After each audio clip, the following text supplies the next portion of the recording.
Hello，大家好，歡迎翻嚟到我嘅 channel。今日我想訓練下我嘅廣府話，就順便同大家傾一個比較嚴肅嘅話題，就係電話騙案。咁我相信好多新加坡朋友咧，甚至全世界嘅人都有聽過、遇過。最近我同我太太就親身經歷過一次，嗰個騙徒竟然可以講出我哋嘅全名，仲有我哋嘅身份證號碼。哇！我同你講真係嚇到我落嚟一跳。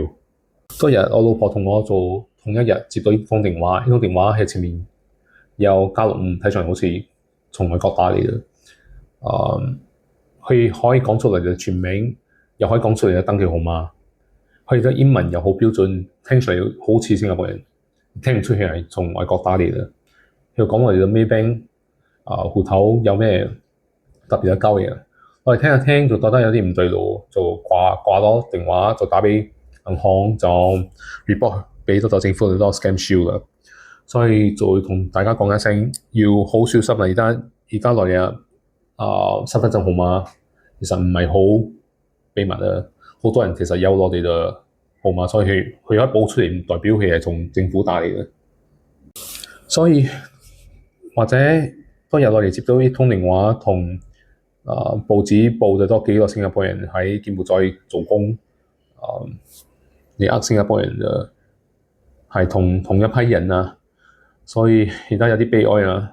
新加坡人竟然要分新加坡人，好似呢啲騙案手法有好多種啊，有啲就係同你講咩，我要約我嘅朋友，我喺新加坡約到我朋友，不過我做咩唔小心加咗你嘅電話？令仔你嘅聲好好聽啊，你把聲好好聽啊，我係從香港嚟嘅，你可以同我add 我做 friend 一下，傾下偈。一唔係咧就同你講，呢個榴蓮啊有啲平，俾你有啲 offer，不過佢平又唔係好平，所以你覺得可以信任。一唔係佢就同你講 download 咩 app 啊，俾你一啲 link，你撳一撳，你個鐳就唔見晒啦。所以有啲 offer 有啲 discount，亦都係真係 too good to be true，你就真係要小心啊，非常小心。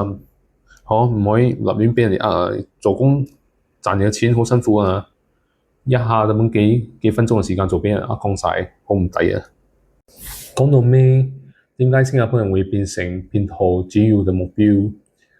甚至失去嘅錢係全世界最高之一。呢個問題真係需要大家思考。我自己覺得或者有幾個原因啊。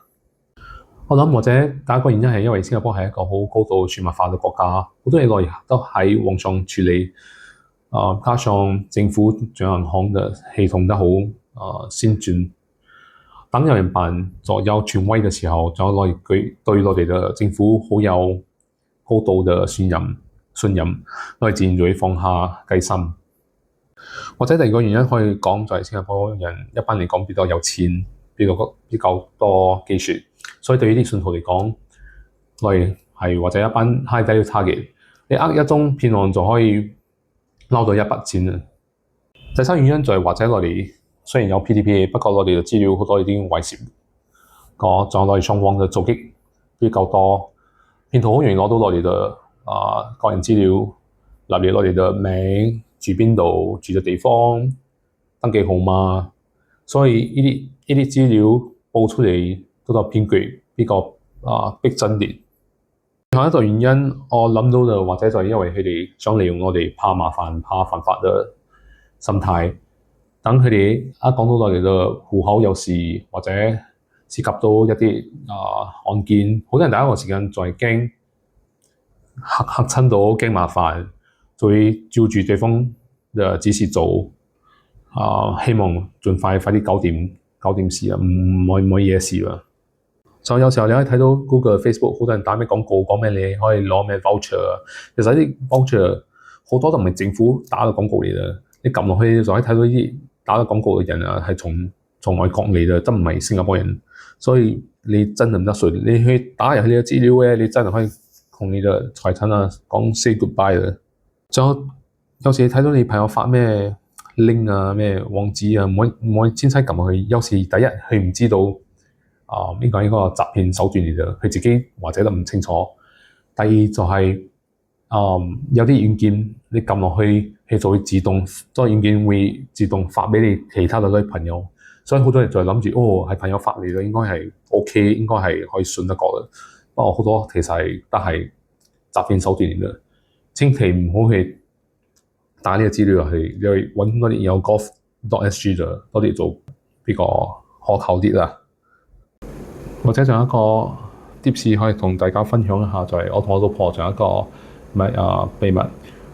萬一有人想假扮我，一假扮佢，我哋就用呢個秘密嚟認。不過呢啲秘密做唔得係咩出生日子啊、你嘅登記號碼啊，因為你興趣都要比較特別啲啊，得你哋兩個人知道嘅。所以總之就係你睇到咩有+65啊，你就要好小心，因為佢通常係同外國打嚟嘅。就算冇，你都要。就算冇，佢可以提供咩登記號碼俾你啊，你都要好小心啊！你唔可以信佢，唔可以提供你自己嘅敏感資料。如果你有咩懷疑，你可以馬上掛電話，佢之後打返俾政府，打返俾嗰個銀行都唔遲啊。App 仲有啲 link 唔好亂撳，唔好亂下載，尤其係嗰啲陌生人俾你嘅 link，千祈唔好撳。仲有佢哋政府仲有銀行係唔會同你攞咩一次性嘅密碼嗰啲 OTP。希望大家今日嘅節目可以幫到大家啦，你好好小心啦，保住你嘅財產啊！錢唔容易賺啊！如果你覺得呢個片段有咩用，你可以麻煩你俾一個 like 啦，就 share 俾你身邊嘅朋友啦，尤其係你嗰啲朋友咯。我希望大家可以保護自己一下啦，下次再見啦，拜拜。係啦，就如果你最近有碰到咩新嘅嗰啲騙案手法，你可以喺下面留言分享俾大家啦。OK，再見，拜拜。